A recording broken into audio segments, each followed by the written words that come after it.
സ്വാഗതം. എനിക്ക് ടാരോ പഠിക്കാൻ സമയമായോ? അല്ലെങ്കിൽ എനിക്ക് ടാരോ പഠിക്കാൻ നിയോഗമുണ്ടോ? ഈ ചോദ്യം താങ്കൾ എപ്പോഴെങ്കിലും താങ്കളോട് ചോദിച്ചിട്ടുണ്ടെങ്കിൽ അത് അത്ഭുതപ്പെടേണ്ട കാര്യമില്ല. കാര്യം എന്തെന്നാൽ ദിവസവും ഒരു രണ്ടോ മൂന്നോ വ്യക്തികളെങ്കിലും എന്നോട് ചോദിക്കുന്ന ഒരു കാര്യമാണ്, എനിക്ക് ടാരോ പഠിക്കാൻ നിയോഗമുണ്ടോ? ഞാൻ ടാരോ പഠിച്ചാൽ എവിടെ എത്തും? അപ്പോൾ ഈ വീഡിയോയിൽ ഞാൻ താങ്കളുമായിട്ട് എൻ്റെ അനുഭവവും അറിവുമാണ് പങ്കുവെക്കാൻ ആഗ്രഹിക്കുന്നത്. താങ്കൾക്ക് ടാരോ പഠിക്കാൻ നിയോഗമുണ്ടോ? അല്ലെങ്കിൽ കർമ്മ യോഗമുണ്ടോ? അപ്പോൾ വീഡിയോ അവസാനം വരെ കണ്ടാൽ ഇതാണ് താങ്കൾക്ക് ലഭിക്കാൻ പോകുന്നത്. ആദ്യമായിട്ടാണ് താങ്കൾ ഈ ചാനലിലേക്ക് വരുന്നത്, എന്നെ കാണുന്നെങ്കിൽ എൻ്റെ പേര് പ്രദീപ് ഹരിഹരൻ എന്നാണ്. ഞാൻ ഒരു കോളേജ് അധ്യാപകനായിരുന്നു. തികച്ചും താങ്കളുടെ അതേ ചോദ്യം പോലെ തന്നെ ഒരു നിയോഗം പോലെ ടാരോയിലേക്ക് വരികയും ഇപ്പോൾ ടാരോ ന്യൂമറോളജി ആകാശിക് റെക്കോർഡ്സ് ഉപയോഗിച്ചുകൊണ്ട് എങ്ങനെ ജീവിതത്തിൽ വ്യക്തത നേടി ഐക്യത്തോടും സന്തോഷത്തോടും കൂടി ജീവിക്കാം, അബണ്ടൻസിലൂടെ ജീവിക്കാം എന്ന് പഠിപ്പിച്ചുകൊണ്ടിരിക്കുകയാണ്. താങ്കൾക്ക് താല്പര്യമുണ്ടെങ്കിൽ എൻ്റെ വെബിനാറിൽ, സൗജന്യമായിട്ടുള്ള വെബിനാറിൽ പങ്കെടുക്കാം. താഴെ ലിങ്ക് ഉണ്ട്, ക്ലിക്ക് ചെയ്ത് ജോയിൻ ചെയ്യാം. അപ്പോൾ ടാരോ പഠിക്കാൻ നിയോഗമുണ്ടോ എന്ന ചോദ്യത്തിന് 3 കാര്യങ്ങളാണ് ഞാൻ താങ്കളുമായിട്ട് ചർച്ച ചെയ്യാൻ ഉദ്ദേശിക്കുന്നത്. അതിൽ ആദ്യത്തേതെന്ന് പറയുന്നത് ഒരു ആത്മീയത, രണ്ടാമത്തേത് എന്ന് പറയുന്നത് നമ്മുടെ പ്രായോഗികത, 3 എന്ന് പറയുന്നത് ലൈഫ് പർപ്പസ്. അതിനു മുമ്പ് ഞാൻ താങ്കളോട് ഒരു സംഭവം പറഞ്ഞുകൊണ്ട് തുടങ്ങാം. ഇത് ഇവിടെ ഒന്നും നടക്കുന്നതല്ല, ഇത് ജൂലിയസ് സീസർ എന്ന് പറയുന്ന രാജാവിൻ്റെ ജീവിതത്തിൽ നടക്കുന്ന ഒരു കാര്യമാണ്.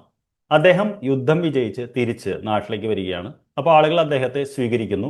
അങ്ങനെ സ്വീകരിച്ച് കയറാൻ നോക്കുമ്പോൾ തന്നെ അദ്ദേഹത്തെ വധിക്കാനായി ബ്രൂട്ടസും കൂട്ടുകാരും പ്ലാൻ ചെയ്യുന്നുണ്ട്, കാഷ്യസും. ഇത് സീസറിന് അറിയില്ല. അദ്ദേഹം ഇങ്ങനെ കടക്കുകയാണ്.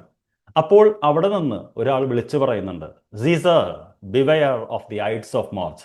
സീസർ മാർച്ച് 15-നെ കരുതിയിരിക്കുക. അപ്പോൾ 2-3 പ്രാവശ്യം അദ്ദേഹം വിളിച്ചു പറയുന്നുണ്ട്. അപ്പോൾ സീസർ ചോദിക്കും, അത് ആരാണ്? അപ്പോൾ ആളുകൾ പറയും, അദ്ദേഹം ഒരു ഭ്രാന്തനാണെന്ന് പറയും. ശരിക്കും അദ്ദേഹം ഭ്രാന്തനായിരുന്നില്ല. ഈ വിളിച്ചു പറയുന്ന വ്യക്തി ഭാവി കഥനത്തിന് കഴിവുള്ള ഒരു വ്യക്തിയാണ്. അദ്ദേഹം സ്വന്തം രാജാവിനെ വാൺ ചെയ്യുകയായിരുന്നു. മാർച്ച് 15-ാം തീയതിയാണ് ജൂലിയസ് സീസർ കൊല ചെയ്യപ്പെടുന്നത്. അത് മുൻകൂട്ടി കാണാനും സീസറിനെ വാൺ ചെയ്യാനും അദ്ദേഹത്തിന് സാധിച്ചു. അത് അദ്ദേഹത്തിന്റെ നിയോഗമാണ്. പക്ഷേ അത് കേൾക്കണോ വേണ്ടയോ എന്നുള്ളത് സീസറിന്റെ നിയോഗമായിരുന്നു. മാത്രവുമല്ല, സീസറുടെ പത്നിയായിട്ടുള്ള കാൽഫൂർണിയ സീസറിന്റെ മരണത്തിന് മുമ്പ് സീസറിന്റെ പ്രതിമയിൽ നിന്നും ചോരകൾ പുറത്തേക്ക് വരുന്നത് പോലെ സ്വപ്നവും കണ്ടിരുന്നു. അവരും മുൻകൂട്ടി കണ്ടിരുന്നു. അപ്പോൾ ഞാൻ പറഞ്ഞു വരുന്നത് ആത്മീയ നിയോഗം എന്ന് പറയുന്ന ഒരു വാക്കിനെ കുറിച്ചിട്ടാണ്. മറ്റൊരു കഥ നിങ്ങൾക്ക് പറഞ്ഞു തരാം. ഇത് കഥയല്ല, സംഭവം തന്നെയാണ്. ഇന്ന് കേരളത്തിൽ വളരെ ഫേമസ് ആയിട്ട് യൂട്യൂബ് ചാനൽ നടത്തുന്ന എൻ്റെ ഒരു വിദ്യാർത്ഥിനിയുണ്ട്. അവരുടെ പേര് ഞാൻ പറയുന്നില്ല. അവർ ഒരു അഡ്വക്കേറ്റ് ആയിരുന്നു. അവർ ഇതേപോലെ ഒരു സംശയ നിവാരണത്തിന് ടാരോയിലേക്ക് വന്നു. ടാരോ പഠിച്ചു. വെറുതെ കൗതുകത്തിന് വായിച്ചു തുടങ്ങി. അപ്പോൾ അവർക്ക് മനസ്സിലായി, എൻ്റെ ജീവിതത്തിൻ്റെ ലക്ഷ്യം എന്ന് പറയുന്നത് ഒരു കോടതിയിൽ പോയി വ്യവഹാരത്തെക്കാട്ടിലും വലുതെന്ന് പറയുന്ന ആളുകളുടെ മനസ്സിനെ ഇതാക്കുക എന്നുള്ളതാണ്. അപ്പോൾ എങ്ങനെയാണ് ടാരോയിലേക്ക് നാം വരുന്നത് എന്നാണ് ഞാൻ ആദ്യം പറയുന്നത്. ഇത് സത്യമെന്ന് പറഞ്ഞോളട്ടെ, ഇതൊരു നിയോഗമാണ്. സാധാരണഗതിയിൽ ടാരോ എന്ന് പറയുന്നത് കേരളത്തിൽ വളരെ വളരെ വളരെ കുറച്ച് ആളുകൾക്ക് മാത്രമായി ഇതൊരു കാര്യമാണ്. ഇപ്പോൾ താങ്കൾ ഈ വീഡിയോ കാണുന്നുണ്ടെങ്കിൽ തീർച്ചയായിട്ടും ഇത് യൂണിവേഴ്സ് താങ്കൾ ഇതിലേക്ക് കാണിക്കുകയാണെന്നാണ് നമ്മൾ പറയുന്നത്. കാര്യം എന്നാൽ ഇതിനാണ് നമ്മൾ നിമിത്തങ്ങൾ എന്ന് പറയുന്നത്. കാൾസിയും പ്രശസ്ത മനഃശാസ്ത്രജ്ഞനായിട്ടുള്ള അദ്ദേഹം പറഞ്ഞിട്ടുണ്ട്, സിങ്ക്രോണിസിറ്റി, അതായത് പരസ്പര ബന്ധമില്ലാത്ത കാര്യങ്ങൾ എങ്ങനെയാണ് ബന്ധപ്പെട്ട് കിടക്കുക എന്നുള്ളത്. അപ്പോൾ താങ്കൾക്ക് ടാരോ കാണുമ്പോൾ സന്തോഷം കിട്ടുന്നുണ്ട്, താങ്കളുടെ ജീവിതത്തിൽ ബുദ്ധിമുട്ടി നിൽക്കുമ്പോൾ ടാരോ റീഡിങ്ങുകൾ താങ്കൾക്ക് വഴികാട്ടിയാവുന്നുണ്ടെങ്കിൽ അത് തന്നെയാണ് ആദ്യത്തെ സൂചന എന്ന് പറയുന്നത്. അതായത് ഒരു പുൾ ഇതിലേക്ക് വരിക എന്നുള്ളത്. നമുക്കിതിനോട് ആഗ്രഹം. ഇപ്പം എന്നോട് ആളുകൾ ചോദിക്കാറുണ്ട്, എന്തിനാണ് ടാരോ പഠിപ്പിക്കുന്നത്? ടാരോ റീഡ് ചെയ്താൽ വരുമാനം കൂട്ടില്ലേ എന്ന്. സത്യമാണ്, ടാരോ വായിക്കുന്നതാണ് ടാരോ പഠിപ്പിക്കുന്നതിനേക്കാളും വരുമാനം കൂടുതൽ. പക്ഷേ ഞാൻ ആഗ്രഹിച്ചത്, ഇത് എല്ലാവരും സ്വയം പഠിച്ചാൽ നമുക്ക് അവരവർക്ക് സ്വന്തം കാര്യങ്ങൾ വായിക്കാൻ പറ്റും. മറ്റൊരാളുടെ അടുത്ത് പോയി അത് ചോദിക്കേണ്ട കാര്യമില്ല. അതായത് സ്വയം ശാക്തീകരിക്കപ്പെട്ട് സ്വന്തം ക്ലാരിറ്റി നേടാൻ കഴിയില്ലേ എന്നൊരു ചിന്ത. ഇത് സത്യം പറഞ്ഞാൽ എൻ്റെ മനസ്സിൽ വന്നതല്ല. എൻ്റെ മെൻറ്റേഴ്സിനോടാണ് ഞാൻ നന്ദി പറയുന്നത്. അവരാണ് പറഞ്ഞത്, നമ്മൾ ടാരോ ഒരുപാട് പേർക്ക് പറഞ്ഞു കൊടുക്കുമ്പോൾ ഇത് ഇങ്ങനെ വളരും, ഒരുപാട് ആളുകൾ അറിയും, ഒരുപാട് പേരുടെ മനസ്സ് നമുക്ക് ഇതാക്കാൻ പറ്റും, നന്നാക്കാൻ പറ്റും. അപ്പോൾ തീർച്ചയായിട്ടും ആദ്യത്തെ ഇതെന്ന് പറയുന്നത്, ആത്മീയമായിട്ടുള്ള ഇതെന്ന് പറയുന്നത്, താങ്കൾക്ക് ടാരോ പഠിക്കാൻ നിയോഗമുണ്ടോ എന്ന് ചോദിച്ചാൽ, താങ്കൾ ടാരോ കാണുന്നു, താങ്കൾക്ക് മനസ്സമാധാനം കിട്ടുന്നു, അതിലൂടെ മാർഗനിർദ്ദേശം കിട്ടുന്നു, യാദൃശ്ചികമായിട്ട് ടാരോയിലേക്ക് എത്തി, ഇത് തന്നെയാണ് ആദ്യ സൂചന. ഇത് സ്വീകരിക്കണോ വേണ്ടയോ എന്നുള്ളത് താങ്കളാണ് തീരുമാനിക്കുന്നത്. രണ്ടാമത്തെന്ന് പറയുന്നത് വ്യക്തിപരമായിട്ടുള്ളതാണ്. അതായത് ടാരോ പഠിക്കാനും അത് പ്രാക്ടീസ് ചെയ്യാനും സമയം വേണം. ഉദാഹരണത്തിന് നമുക്കൊരു ദിവസം ഒരു 15 മിനിറ്റ് സമയമെങ്കിലും ഇത് പഠിക്കാനായിട്ട്, പ്രത്യേകിച്ച് ആദ്യകാലത്ത് ഒരു 90 ദിവസം 3 മാസം മാറ്റിവെക്കുകയും പിന്നീട് ദിവസം ഒരു 5 മിനിറ്റ് നേരമെങ്കിലും രാവിലെ ടാരോ കാർഡുകൾ എടുത്ത് ഇന്നത്തെ ദിവസം എന്താണ്, അല്ലെങ്കിൽ നമ്മളൊരു പ്രശ്നം നേരിടുമ്പോൾ എപ്പോഴും നമ്മൾ ഓർക്കണം, എല്ലായ്പ്പോഴും ഗൂഗിൾ മാപ്പ് അല്ലെങ്കിൽ ഗൂഗിളിൽ കിട്ടുന്ന മാതിരി നമുക്ക് കൃത്യമായിട്ട് കിട്ടിക്കൊള്ളണമെന്നില്ല. ഇത് ചിലപ്പോൾ കുറച്ച് നേരം നമ്മൾ ഇരുന്ന് നോക്കേണ്ടി വരും, ചോദ്യം ചോദിക്കേണ്ടി വരും, തിരിച്ചും മറിച്ചും ചോദിക്കേണ്ടി വരും, കാർഡുകൾ എടുക്കേണ്ടി വരും. അപ്പോഴും വ്യക്തത ചിലപ്പോൾ കിട്ടിയില്ലെങ്കിൽ നമ്മൾ എഴുതി വെക്കേണ്ടി വരും, എന്നിട്ട് നോക്കേണ്ടി വരും. അപ്പോൾ ഞാൻ പറയുന്നത് സമയമുണ്ടോ എന്നാണ് ചോദ്യം. ടാരോ വായിക്കാനും സ്വന്തമായിട്ട് വായിക്കാനും പഠിക്കാനും ഇല്ലെങ്കിൽ ടാരോ പഠിക്കരുത്. കാര്യം എന്തെന്നാൽ പലപ്പോഴും ഞാൻ കണ്ടിട്ടുണ്ട്, കോഴ്സ് ആളുകൾ വാങ്ങും, പക്ഷേ പിന്നെ ക്ലാസ്സിലേക്ക് വരില്ല. ഒരു 20% ആളുകൾ അങ്ങനെ ഉള്ളൂ, പക്ഷേ അധികം ആളുകളെല്ലാം പഠിക്കുന്നവരാണ്. അപ്പോൾ സമയമുണ്ടോ എന്ന് ചോദിക്കുക. നിത്യജീവിതത്തിൽ തിരക്കാണ്, ഭയങ്കര പ്രശ്നങ്ങളാണ്, പ്രാരാബ്ധമാണ്, വീട്ടിൽ നിന്ന് സപ്പോർട്ട് ഉണ്ടോ എന്നൊരു ചോദ്യം കൂടി ചോദിക്കും. കാരണം വിരളമായിട്ടെങ്കിലും ഈ കാർഡ് പഠിക്കാൻ നോക്കുമ്പോൾ കുടുംബത്തിൽ നിന്ന് ചില പ്രതിഷേധങ്ങളും ഇതും ഉണ്ടാവാറുണ്ട്. അങ്ങനെയൊക്കെ ആണെങ്കിൽ വീട്ടിലെ മനസമാധാനം കളയണ്ട എന്നാണ് എനിക്ക് പറയാനുള്ളത്. കാര്യം എന്തെന്നാൽ ഒരുപക്ഷെ നമ്മൾ പുറത്തെടുത്ത് ആളുകൾ ഒരു വീട്ടിൽ മനസമാധാനം പോകുന്നതിനേക്കാളും ഭേദം നമ്മളത് കാണിക്കേണ്ടതെന്ന് ഞാൻ പറയും. ഞാനൊരു പഠിപ്പിക്കുന്ന ആൾ തന്നെയാണ്, പക്ഷെ അതേസമയം കുടുംബത്തിന് ഞാൻ വലിയ മൂല്യം കൊടുക്കുന്ന ഒരു വ്യക്തിയാണ്. അപ്പോൾ നിങ്ങളുടെ സമയമായിട്ടില്ല എന്നുള്ളതാണ് കാര്യം. എന്ന് വെച്ച് കഴിഞ്ഞാൽ ആ സമയമാകുമ്പോൾ നിങ്ങളുടെ പാർട്ട്ണറും കുടുംബത്തിനും നിങ്ങൾക്ക് സപ്പോർട്ട് കിട്ടും.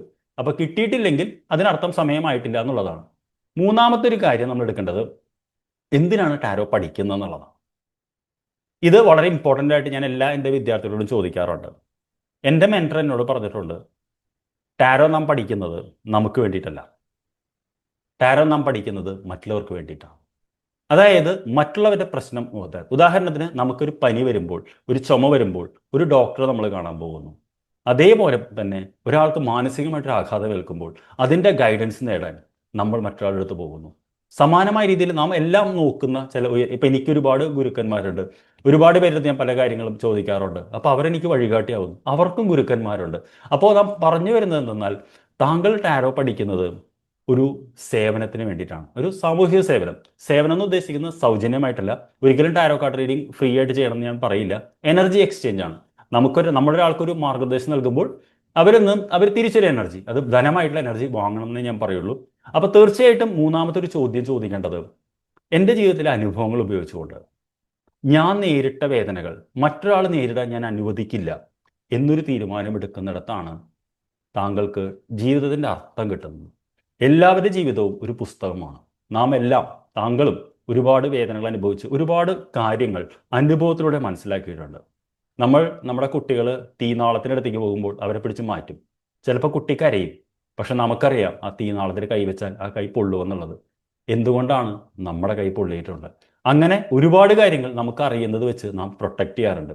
സമാനമായ രീതിയിൽ താങ്കളുടെ അറിവുകൾ, താങ്കളുടെ ജ്ഞാനം ഇതേപോലത്തെ ഒരു മാർഗ്ഗനിർദ്ദേശമുള്ളൊരു ടൂൾ ഉപയോഗിച്ചുകൊണ്ട് ചെയ്യണം എന്നുകൂടി ഉണ്ടെങ്കിൽ മാത്രമേ ടാരോ പഠിക്കാൻ പാടുള്ളൂ. അപ്പോൾ താങ്കൾക്ക് ടാരോ പഠിക്കാൻ സമയമായോ നിയോഗമുണ്ടോ എന്ന ചോദ്യത്തിന് 3 രീതിയിലാണ് ഞാൻ ഉത്തരം പറയുന്നത്. ഒന്ന്, ആത്മീയമായിട്ടുള്ള ഇതാണ്, അത് താങ്കൾ ഈ വീഡിയോ കാണുന്നുണ്ടെങ്കിൽ താങ്കൾക്കുണ്ടെന്നാണ് അർത്ഥം. രണ്ടാമത്തെ വളരെ ഇമ്പോർട്ടൻ്റ് ആണ്. കാര്യം എന്തെന്നാൽ, സമയമുണ്ടോ, ഇതിൽ നിക്ഷേപിക്കാൻ സമയമുണ്ടോ, ഇതിൽ വായിക്കാൻ ഇതിന് സമയമുണ്ടോ, ഇല്ലെങ്കിൽ വരരുത്. 3, താങ്കളുടെ ഒരു സാധാരണ ഇതിൽ നിന്നും ഉയർന്നൊരു ചിന്താഗതി ഉണ്ടോ, ഒരു മിഷനുണ്ടോ, ഒരു വിഷനുണ്ടോ. ഇപ്പം എൻ്റെ പഠിതാക്കളുടെ സമൂഹത്തിൽ ഒരുപാട് പേരുണ്ട്, ഡോക്ടർമാരുണ്ട്, എഞ്ചിനീയേഴ്സ് ഉണ്ട്, സർക്കാർ ജീവനക്കാർ വന്ന് പഠിക്കുന്നുണ്ട്, വിദ്യാർത്ഥികളുണ്ട്, റെക്കി ഹീലേഴ്സ് ഉണ്ട്, ആസ്ട്രോളജേഴ്സ് ഉണ്ട്. സമൂഹത്തിൻ്റെ നാനാ ഇതിലുള്ള ആളുകൾ ടാരോ പഠിക്കുന്നുണ്ട്. എന്തിനാണെന്ന് ചോദിച്ചു കഴിഞ്ഞാൽ, അവരെക്കാട്ടിലും ഉപരിയായിട്ട് കാണുന്ന അവരുടെ കൂടെയുള്ള ആളുകൾ, ബന്ധുക്കൾ, സ്നേഹിക്കുന്ന വ്യക്തികൾക്ക് ഒരു മാർഗ്ഗനിർദ്ദേശം നൽകാൻ പറ്റുമോ എന്നുള്ളതാണ്. അങ്ങനെ എന്നാണോ താങ്കൾക്ക് തോന്നുന്നത്, ആ നിമിഷം താങ്കൾ ടാരോ പഠിക്കാൻ റെഡിയായി എന്നുള്ളതാണ് എനിക്ക് പറയാനുള്ളത്. അപ്പോൾ തീർച്ചയായിട്ടും താങ്കളുടെ ചോദ്യത്തിന് ഉത്തരം കിട്ടി എന്ന് ഞാൻ വിശ്വസിക്കുന്നു. ഇതിൻ്റെ അറിവാണ് ഞാൻ പങ്കുവച്ചത്. അപ്പോൾ അടുത്ത വീഡിയോയിൽ കണ്ടുമുട്ടുന്നവരെ, this is your trainer Pradeep Hariharan. Thank you very much for watching. I will see you in the next video.